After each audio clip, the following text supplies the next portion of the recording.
Finally অনেক দিন অপেক্ষা করার পরে আমার ছেলের বার্থডে চলেই এলো। অনেক দিন ধরে আয়ান অপেক্ষা করছিল যে কবে ওর বার্থডে আসবে, তাড়াতাড়ি কেন ওর বার্থডে আসতেছে না। ও 5-6 মাস ধরে প্রতিদিনই জিজ্ঞাসা করছিল যে ওর বার্থডে কবে আসবে কবে আসবে।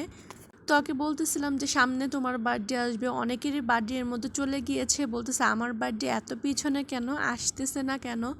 আর এদিকে যে বেলুন নিয়ে কত একটা মুসিবতে পড়েছি, বেলুন শুধু খুলে খুলে পড়ে যায়, বারে বারে লাগাই আর বারে বারে খুলে খুলে পড়ে যাই। প্রথমে বেলুন লাগিয়ে নিয়েছিলাম, তারপরে দেখলাম আবারও খুলে গিয়েছে। আর প্রথম যখন বেলুন ফুলাচ্ছিলাম বারবার সব বেলুন বারবার ফুটে যাচ্ছিল, মনে হচ্ছিল এবার মনে হয় বেলুন দিয়ে সাজাইতেই পারবো না।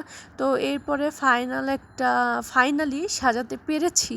তো এরকমটাই ছিল শেষ পর্যন্ত। মনে হচ্ছিল মনে হয় এবারও নষ্ট হয়ে যাবে, কিন্তু ফাইনালি নষ্ট হয়নি। আর সবাই আসার আগে আমরা সবাই একটু পিকচার তুলে নিচ্ছিলাম। আয়ান আর নুফাইসাকে সবার আগে দাঁড় করিয়ে দিয়েছি, তোমরা দুইজন দাঁড়াও তোমাদের ছবি তুলি। তো ওরা ছবি তুলবে কি, ওরা তো নাচানাচি করছিল, ওরা দুইজনই অনেক বেশি এক্সাইটেড ছিল যে কখন কেক কাটবে।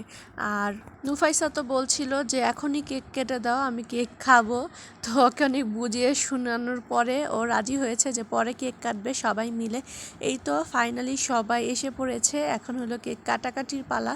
তো কেক কাটার আগে একটু ছবি তুলে দিচ্ছিলাম, ওরা তো ছুরি নিয়ে দাঁড়িয়ে আছে যে কেক আগেই কাটবে। অনেক বুঝিয়ে শুনিয়ে যে বলছিলাম যে একটু পরে কেক কাটো, এখন পার্টি স্প্রে দিব, তারপরে মোম জ্বালাবো।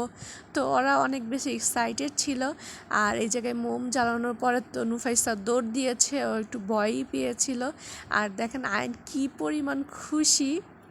তো বাচ্চারা না পুরা বছর অপেক্ষা করে শুধুমাত্র এই বার্থডের জন্য, কি পরিমাণ আনন্দ ওরা করছে। মাশাল্লাহ মাশাল্লাহ, আমার ছেলের জন্য সবাই দোয়া করবেন, আয়ান আর নুফাইসা তাদের দুজনের জন্যই দোয়া করবেন। আয়ানের বার্থডে হলো সেপ্টেম্বরের 12 তারিখে আর নুফাইসার বার্থডে হলো সেপ্টেম্বরের 14 তারিখে। তো দুইজনের বার্থডে একসাথেই করে নিলাম। আমরা সেপ্টেম্বরের 13 তারিখে বার্থডেটা পালন করেছি, ডেটটা মাঝামাঝি রেখেছি যেন দুইজনের বার্থডেই পড়ে। তারপরে কেক কাটাকাটির সময় তো শেষ, এখন হলো সবাইকে দেওয়ার পালা। আর এখানে বাবিকে দিয়েছিলাম যে কেকগুলো কেটে দেওয়ার জন্য, তো সে সুন্দর করে সবগুলো কেক কেটে কেটে দিচ্ছিল। তো আমি তো কালকে রাতে 2টা কেক তৈরি করেছিলাম, 2টা না 3টা তৈরি করেছিলাম। নুফাইসার কালকে আবার বার্থডে সেলিব্রেট করবে, তো ওর জন্য আবার আলাদা এক্সট্রা কেক তৈরি করেছি, আর আমাদের বাসার জন্য 2টা কেক তৈরি করেছি। এটা ছিল রাতের বেলায় সবাই চলে যাওয়ার পরে, তো আমি আর তখন আর কেক তেমন খাওয়া হয়নি। তো রাতের বেলায় বসে বসে কেক খাচ্ছিলাম। আর এদিকে দেখেন বেলুনের অবস্থা কি, বাতাসের বেলুনের অবস্থা 12টা। তো আজকের দিনটা তো অনেক বেশি ভালোই কাটলো। আর দুপুরে এদিকে বিরিয়ানি রান্না করা হয়েছিল, তো এটা এখন রাতে বসে বসে খাচ্ছিলাম দুপুরবেলা। আর এত মানুষের মধ্যে ভিডিও করার হয়নি, আর বিরিয়ানিটা অসম্ভব মজা হয়েছিল। সবাই আমার ছেলের জন্য দোয়া করবেন।